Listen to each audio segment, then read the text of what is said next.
all books, everything is in English, right?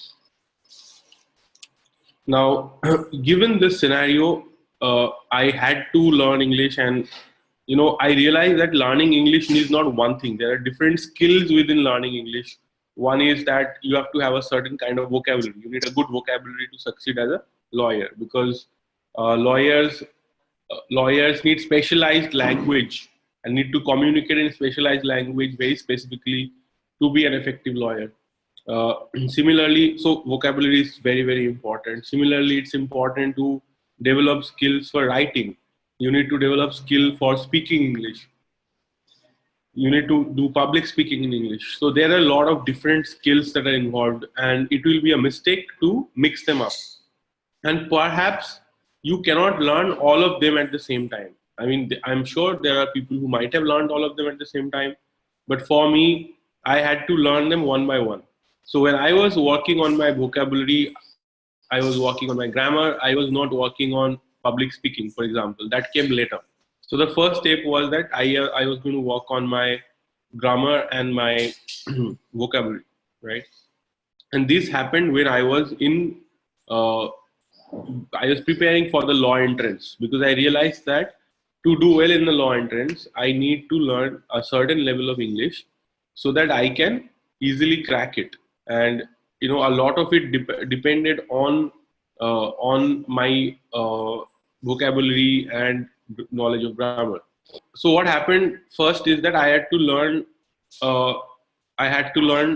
vocabulary, and I had to learn grammar. So these were the two very important things without which I was not going anywhere. I also learned at this time style. Okay, style is something that most people do not understand. It's very important. Style is not. There are some things which may be grammatically correct, but they are bad style of writing. It's not advised that you write in those you don't make those style mistakes. So for example, I'll give you a very small example of style. So for example, if you are writing that I saw one bird when I was standing in my balcony. Okay, this is a sentence. I saw one bird when I was standing in my balcony. Now, when you write one bird, the number one, do you write in numerical? Do you write one in Roman numerical? Or do you write one one bird? Okay, what is correct? Now, this is style. That do I write numerical one bird or do I write one bird? And style is very important because, okay, so it may be correct that if you are Roman numeral, there's no grammatical rule as such against it. But people will judge you by it. And that is the thing about language, that if you have good language, then people assume that you are an intelligent person, you are a successful person, you are a polished person. But if your language is not good, people assume that you are dumb, that you are not educated enough, that you are not very attentive, maybe, that you're not very sharp. So all these assumptions come when your language is not good, which is why for a lawyer it's extremely critical to be good with their language, right? Okay, so how do you start? Okay, how do you start? For me, it was very clear that for me to do well, I have to start with vocabulary. That seemed like also an easy thing to start learning, right? Vocabulary is simple. You just have words, you have to remember the words and you're done. Like the most simple, easiest thing that you can begin your English journey with is vocabulary. Okay. So there are two ways I learn vocabulary. So most effective way to learn English well is to read books. Okay. How I learned is that, first time I read an English book, I remember I was in class 8. Okay, class 8. And I got myself a Harry Potter book, Harry Potter and Goblet of Fire. This was a fat book. At that time, it seemed very fat to me. It had 500, 600 pages. And I had to read this 500, 600 pages. And when I started reading, I remember I bought the book and I came in the evening. And for 3-4 hours, I read straight. Like I didn't do anything else. I just read that book. But you know how many pages I read? I read only one chapter, 30 pages. That's it. I could read one chapter, 30 pages in like 3-4 hours because I was it was very difficult for me to understand whatever I was reading, because a lot of words were not familiar at all, and I could understand some of the sentences. So I'm guessing many of you don't have that problem. When you read a book, you are not stumbling on every sentence essentially, right? So that's fine, no problem. What you do is that you start reading books. You start reading books nonetheless, and when you start reading a lot of books, you will come across a lot of words.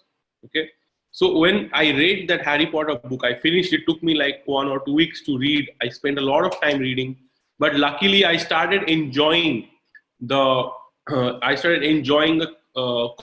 content of the book, the story of the book, and that resulted in me sticking to reading the book. That's why it's important that you read an enjoyable book, because I was enjoying the story. I read it, and not only I read it once, I read it twice, thrice, 4 times, 5 times, and I read it total 30 times. Single book, okay, over a period of time, over a period of 1 year or so. I read the book 30 times. Why did I read it 30 times? Because every time I used to read, I will get some new word, new sentence that I could not understand earlier, and I could get a different part of the story.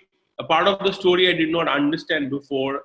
Suddenly I could understand, and because of that, I kept reading it. And reading it again and again was rewarding. It was not a boring experience for me to read the same book again and again, because I was getting new information about the story, and I liked it more for that reason. And I read that is a book that is worth reading so many times. Now, what happened after that is, when I read the same word multiple times, I'll give you an example. A very simple verb, yell, yell. Okay, what does yell mean? That yelling means shouting at someone. Sure. So it is a kind of shouting. Now, when I read it for the first time, I could not understand what yell meant. But I read it again and again. When I read it in 3 places, 4 places, 5 places, 10 places, I had a sense when the first time I read it that maybe it means shouting or maybe something else. I couldn't understand, not for sure. Then when I read it at different places, and I saw the same word in multiple contexts, then I could understand that, okay, this is what yelling means. Okay, and that was very beneficial. That is how I learned a lot of words. For example, green, Grin, green. What does green means? Okay, it is written that Harry was grinning or something. Multiple places I read green. And then I realized that, oh, Grin, green, a word I never knew before, means some kind of smiling or laughing or whatever. Then I realized, no, it's not laughing. It is a silent smile, right? It's a smile. And I had taken a decision that time that, I am not going to read the dictionary, because every time I opened the dictionary to understand the word of the meaning of a word, my flow was broken. I could not understand the story anymore. So I stopped reading. So many people say, oh, sit with the dictionary and keep checking the dictionary. You don't need a dictionary now anymore. You can Google the word to understand the meaning, which is okay. If you can do that, do it. But in my experience, I did not do that. I just kept reading the same word in multiple places, and eventually I understood the meaning of it. And that was one very important part of me starting to learn new vocabulary. And that is also how I learned a lot of grammatical structures, because when you are reading the same sentence again and again, that structure of that sentence goes in your head, and you are able to create sentences in the same structure later on. It is as simple as that. And I have seen this later. Now I'm learning Spanish. So when I'm learning Spanish, it's the same thing. If I use the same word repeatedly, if I use the same sentence structure repeatedly, then that, even if I read it or if I repeat it, it goes into my head, it goes into my brain, and I can build more sentences in the same structure. Okay, this is how it works.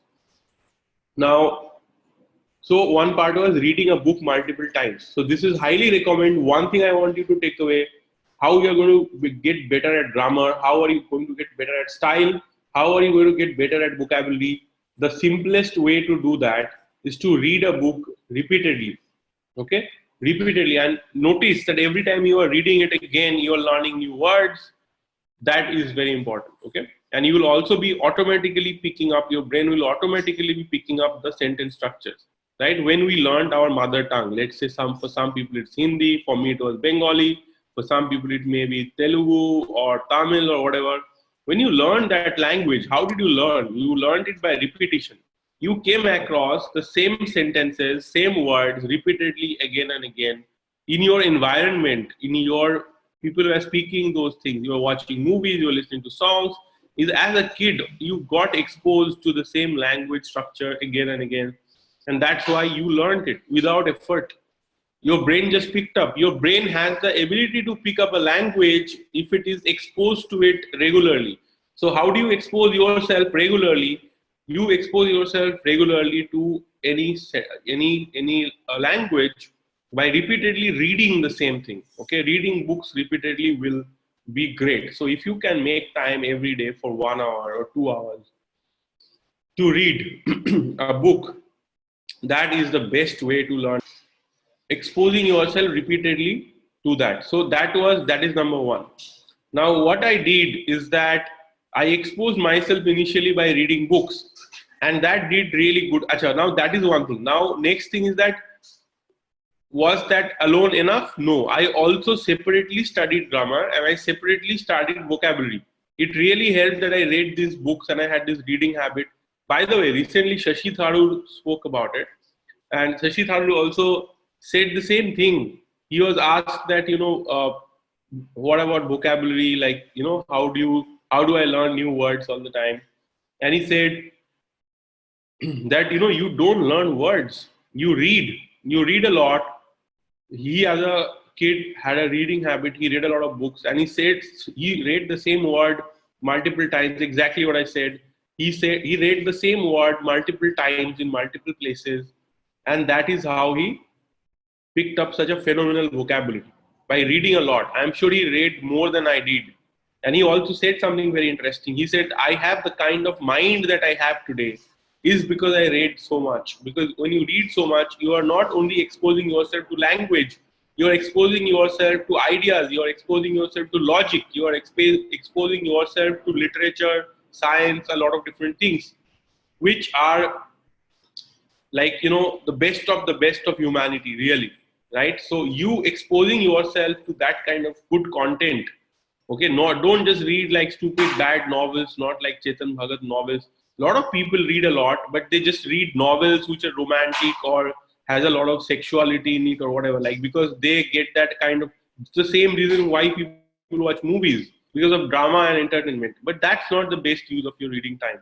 If you want a sharp mind, if you want to have a great great knowledge, and like want to become really brilliant, reading books is the easiest thing. You read a lot of books, you'll become very smart, very brilliant. You will stand out in your environment. Most people never, I don't read this book, this is the most amazing one, I might read it. Otherwise, I always read non-fiction because I learn more from non-fiction. I get more, like, the return on investment on my reading time is much better when I read non-fiction. Okay. This is how I recommend that you begin your English learning journey. But the second part, which is also important, is that this happened when I was giving the entrance exams. I realized that I need to learn certain kind of vocabulary. So I learned vocabulary. So what I did is I used to read newspaper, The Hindu, and it is known to have a good vocabulary. So I used to underline the words that I did not understand.